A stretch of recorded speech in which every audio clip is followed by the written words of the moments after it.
मिलता जेबुलवाने ना कने मिलता कना किस्मत वो शायद हलता कना किस्मत वो शायद हलता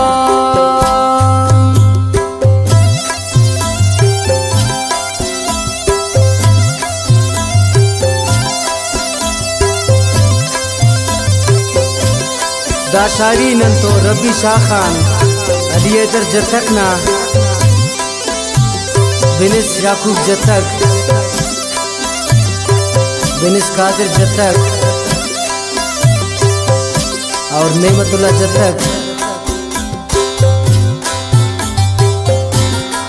खास तवानी कराचियन अली हसन जतकना खास तवानी बच्चा बंदन मोहम्मद नूर जतकना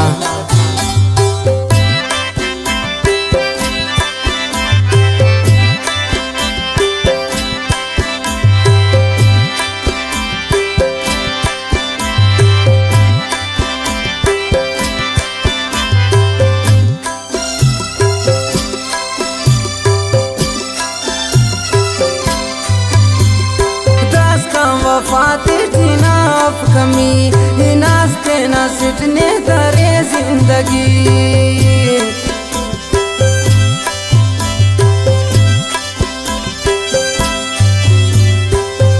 अफसालीनी असो नवार मोजानिंगा वक्त जेब जानिनार कना किस्मत शायद नी हलतोस इदे रंगीला के कने मिलतोस कना किस्मत शायद नी हलतोस इदे रंगीला के कने मिलतोस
करेड़ बाज़े वक्त साथी तो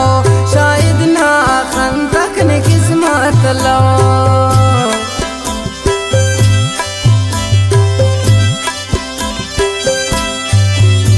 ना रिश्ते अचानक ते सुर पे न से कंकिन जिंदा उठ कंकिन अरमान से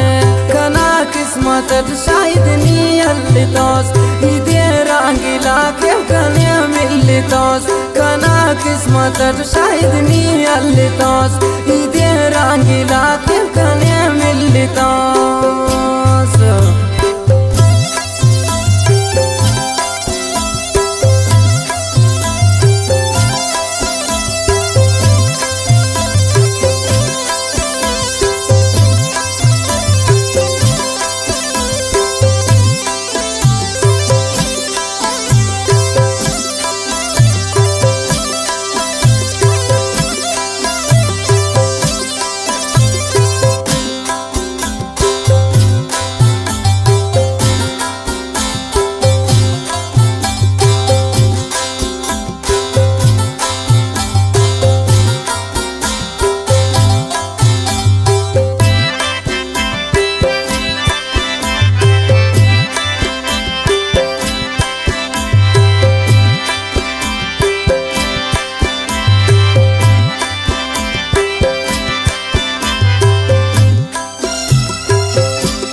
हजार जरो जादो कने उस्तान दरो फटिच मेरा तने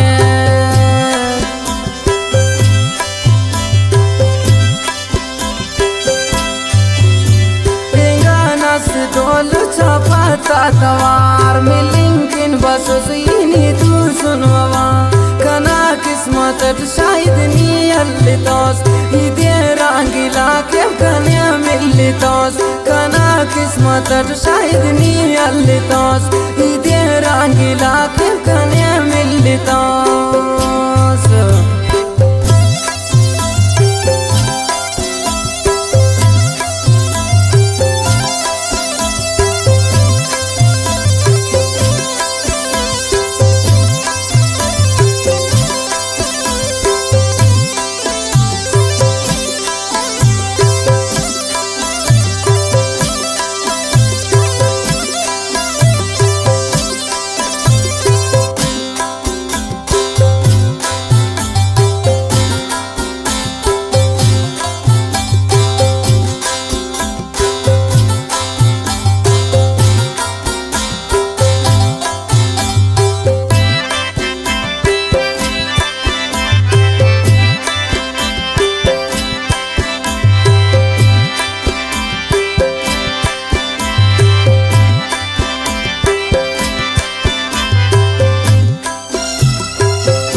قصص فل خوشی خنتنه صرف دا زمانه وشتونه کنه